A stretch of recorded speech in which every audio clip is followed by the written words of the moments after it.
The Ghost of the Count. Not far from the Alameda, in Mexico City, stands a grand old stone building, once home to a wealthy and wicked Spanish count. This sprawling mansion boasts 4 floors and 90 rooms, more or less. The entire top floor is rented out to a large American firm, and their bookkeeper, an American girl, has shared this true story about the ghost that haunted the building for years. The second floor remains empty, as no one dares to live there for obvious reasons. The ground floor is also unoccupied, except for storage rooms filled with lumber, boxes, crates, and barrels. And lastly, there's the grand patio with its tiled floor, where a deadly duel took place under the cloak of night. The wicked count fought a famous Austrian prince, one of Maximilian's men, and the count met his end. No one knows the reason for the duel. Some whisper it was a beautiful Spanish woman.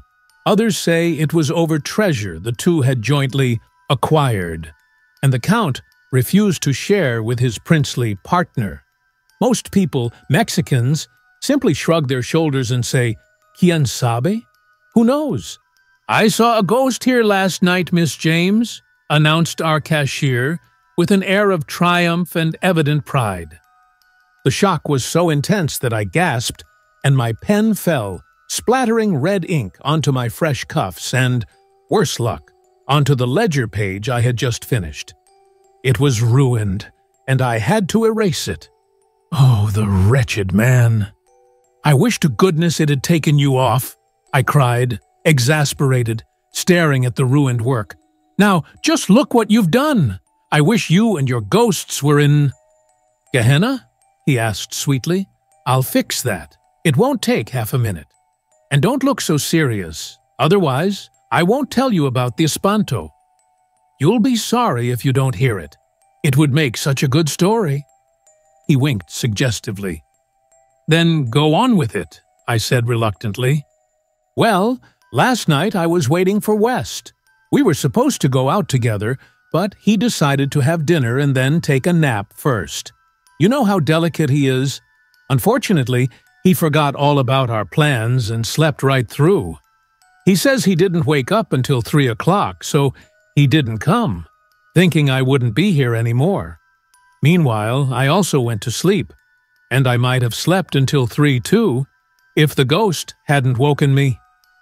"Well, go on," I urged. "The ghost woke me, like I said," continued the simpleton slowly.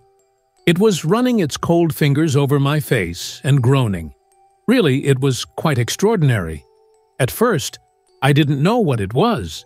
Then, as I felt the icy fingers on my face and heard blood-curdling groans coming from the darkness, I knew what it was. And I remembered the story of the prince and his little duel down in the patio, and I knew it was the ghost of the prince's victim. By the way, you don't know what a strange sensation it is to have a ghost pat your face, Miss James." "Pat nothing," I retorted indignantly. "I can't believe you're making this up. And besides, you know as well as I do that the man the prince killed downstairs was taken home to Spain and buried there. So why would he come back here to our offices and pat your face?"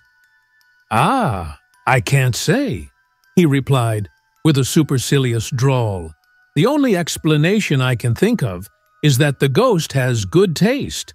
Better than some people I know," he said with a meaningful look. "But honestly, I swear, I'm telling you the truth. Cross my heart and hope to die. And you don't know how brave I was. I didn't even scream. I stayed perfectly quiet. Oh, I was so brave." "Then what did you do?" I asked sternly. "I ran. Por Dios, how I ran. You remember how quickly we got down the stairs during the November earthquake? Well, last night's run wasn't even a run compared to that. It was a vanishing act, a flight, a sprint. I went down the 4 flights of stairs like a streak of blue lightning, and the ghost followed me. I could hear its footsteps and its groans all the way down to the patio door. And I'm telling you, I thought it was actually going to come home with me. The thought made me feel so weak that I felt I had to have I needed to have a drink, to steady my nerves. After that, I felt stronger and went home peacefully. But it was an unsettling experience, wasn't it? Was it before or after you had that drink? I asked incredulously. And did you only have 1 or 11? I was hard on him, but he really deserved it. Ghosts! Spirits, perhaps, but not ghosts. He was so offended that he vowed never to tell me anything again. I should have read about Doubting Thomas. He'd never seen such a disbelieving woman in his life. And if I were a man, he said, he'd be tempted to pray that I might see the ghost. It would serve me right. He stormed off, refusing to speak to me for the rest of the day. Not believing in ghosts at all, I didn't give the matter another thought. Honestly, when you inherit a pile of books that haven't been entered for 19 days, and you have to do everything yourself, and even balance the books or miss your Christmas holiday, you don't have much time for thinking about ghosts or anything else, except the numbers. Despite working 14 hours a day, December 24th at noon found me with a difference of $13.89. I had to find and fix that mistake before leaving for my week-long holiday the next morning. Of course, that meant working through the night. There was no other option. Besides, we'd already made plans to leave on the 8 o'clock train the next morning. So I would just stay up all night, if necessary, and find that awful missing amount, then get some sleep. There I was, ready to work at 7 o'clock that night in my own office, with 3 lamps burning to make the place look less gloomy and lonely. Books, ledgers, and journals were piled up 2 feet high all around me. If hard work could find that annoying $13.89, it would be found. I had told the porter downstairs on the ground floor to try to stay awake for a while. But if I didn't finish soon, I would come down and call him when I was ready to go home. He lived in a tiny room, completely separate from the rest of the building, so it was difficult to get to him. Besides, he was the laziest, sleepiest person you could imagine. Even though he was supposed to watch over the big building at night, patrolling it to keep out thieves, he actually slept so soundly that the last trumpet, not to mention Mexican robbers, wouldn't have woken him. Because of that, before settling down to work, I carefully checked all the locks and bolts myself. Everything was secure, and the doors were properly locked. So if any thieves did break in, they'd have to be able to slip through keyholes or have fake keys, not thinking about spirits or the porter or anything else except for that $13.89. I worked and added and re-added and calculated. At 11 o'clock, thank goodness, I had the $13 safely accounted for. I would have cheered if I had the time. But I wasn't out of the woods yet. Finding $89 is usually easier than finding 89 cents. I had to find that too before I could celebrate. I went back to work. After racking my brains and adding and praying, I finally found that dreadful 80 cents. Eureka! Only 9 cents missing. I could fix it all and get some sleep. Inspired by that thought, I swallowed my yawns and started adding again. I looked at my watch. 10 minutes to midnight. Maybe I could finish before 1. I guess I had been working on that 9 cents for about 20 minutes. One of the cash entries looked wrong to me. I compared it with the receipt. Yes, that was the problem. 11 cents. 10. 9. The lights went out in a flash. As I sat there, gaping in shock, a dreadful, horrible, blood-curdling groan echoed through the pitch-black room. I sat paralyzed, not daring to breathe, wondering for a moment if it was just my imagination, and then angrily thinking it was some kind of trick by that wretched cashier when I felt long, thin, icy fingers gently touching my face. Oh my God, what a feeling! At first, I was too scared to move. Then I nervously tried to brush the icy, bony things away. As soon as I moved, my heart pounding like a steam engine, and gasping in terror, the fingers came back again. A cold wind blew over me. Again came that awful groan, and too scared to move or scream, I crumpled onto the floor amongst the books and ledgers. Then, I suppose, I fainted. When I came to, I was still on the floor with the ledgers. It was still dark, and I could still feel the cold fingers stroking my face. That's when I got desperate. No ghost was going to control me. I had laughed at the poor cashier and made fun of his story about cocktails. What was I doing better? I scrambled to my feet, the fingers still on my face. I had to talk to him, but what language? I wondered if he understood English or Spanish. Spanish would probably be better if it was the ghost of the murdered count. "Would you do me a favor, Señor Ghost?" I started bravely, in my best Spanish but with a trembling voice, "and tell me what you want? Is there anything I can do for you? Because if not, I would really like to finish my work, which I can't do, if you'll forgive me being blunt, if I'm not alone." Being the ghost of a gentleman and a diplomat, surely he would get the hint and disappear. I hope. Perhaps the ghost didn't understand my Spanish. Anyway, there was no reply. There was another groan, the fingers touched me again, and then a sigh so sad that I felt sorry for the poor thing. What could be wrong? For a moment, my pity replaced my fear, and I spoke to the darkness all around me. "What is it that you want, pobre señor? Can't I help you? I'm not afraid. Let me help you." The fingers moved uncertainly for a moment. Then the ledgers all fell to the floor with a bang. A cold hand took mine, very gently. I tried not to be afraid, but it was hard, and I was led blindly through the offices. I couldn't see a thing, no light at all.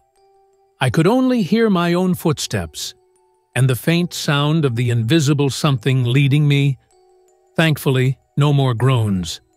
I would have screamed and fainted, no doubt, if I had heard them. Only the clicking footsteps and the cold hand led me on and on. Somehow, the fingers and I, were in the big hall, then on the second floor, and finally on the stairs, going down, floor after floor. Then I realized I was being led across the tiled floor of the patio, close to the porter's room. That poor man, sleeping like a log, no doubt, while I was being led around in the dark by an invisible hand, with no one to help me. I would have yelled, of course, but there was one problem. I couldn't speak or move my tongue. It was a strange and uncomfortable feeling. But where were we going? Back into the unused storage rooms next to the patio? Nothing there except barrels, wooden planks, and empty boxes. What could the ghost want? He must be crazy, surely. We stopped in the middle of the first room. I thought about running outside and screaming for the porter, but I gave up when I realized my feet wouldn't move. I heard steps walking back and forth across the room, and I waited, cold and trembling. They came closer, and again, my hand was taken, and I was led towards the corner of the room. Obedient to the unseen force, I bent down and felt around on the floor, guided by the cold fingers holding mine, until I felt something like a small ring, set firmly into the floor. I pulled on it gently, but it didn't move. The ghost gave a faint sigh. For a second, the cold fingers pressed mine, almost affectionately, then let go, and I heard steps moving slowly out into the patio, then fading away. Where was it going? And what on earth did it all mean? But I was so tired and worked up that I tried to find the door, but I couldn't. The cashier would have laughed at me if he'd seen me fumbling with a barrel, thinking it was the door. Finally, too tired and sleepy to stand, I collapsed onto the cold stone floor and went to sleep. I must have slept for a few hours because, When I woke up, the light of dawn was coming through the window. I sat up and wondered if I had gone crazy during the night. What on earth was I doing here in the storage room? Then, like a flash, I remembered, and half unconsciously, I crawled around on the floor looking for that small ring. There it was. I grabbed it and yanked it hard, and suddenly everything changed. It felt like the whole floor was giving way. There was a sliding, crashing sound, and I found myself clinging for dear life to a barrel that thankfully stayed upright, with my feet dangling in midair. Beneath me was a small room with a stone floor, filled with big and small boxes stacked against the walls. Treasure. The thought struck me like lightning, and with one leap, I was down in the secret room, staring at the boxes. But alas, upon closer examination, the biggest chests were empty. The bad, wicked Count. No wonder he couldn't rest in his Spanish grave. He had to come back to the scene of his wickedness and deceit to make things right. But the smaller chests were literally filled with all sorts of things. Big, heavy Spanish coins in gold and silver dinner sets with the crest of the unfortunate emperor, magnificent pieces of jeweled armor and weapons, beautiful jewelry, and loose, precious stones. I carefully chose handfuls of the last, favoring the diamonds and pearls. I'd always loved them, but I'd never been able to afford them. And I packed them into a wooden box I found in the storage room. The gold, the dinner sets, the armor, and so on, I left where they were. They were too heavy to carry. I happily carried off my big box of diamonds, pearls, and other jewels. Needless to say, we didn't leave for our holiday on the 8 o'clock train, but I did go to the office and found that missing 9 cents. After that, I told the story of the ghost and the treasure, but I kept quiet about my own little stash of jewels. I was very glad about that later. When the government found out about the treasure, what do you think they offered me for going around with a ghost and discovering the secret room and the treasure? $10,000, when I refused, saying I would only take one of the gold dinner sets as my reward. They were greedy and complained at first, but in the end, I got my way. And to this day, they have no idea that I have all the beautiful jewels. Wouldn't they be furious if they knew? But they're unlikely to find out unless they learn English and read this story, which isn't very likely. The end. If you like the story, hit that like button and subscribe for more videos. Let me know your thoughts in the comments below. Was there anything that surprised you? Who's your favorite character in the story? I can't wait to hear your thoughts.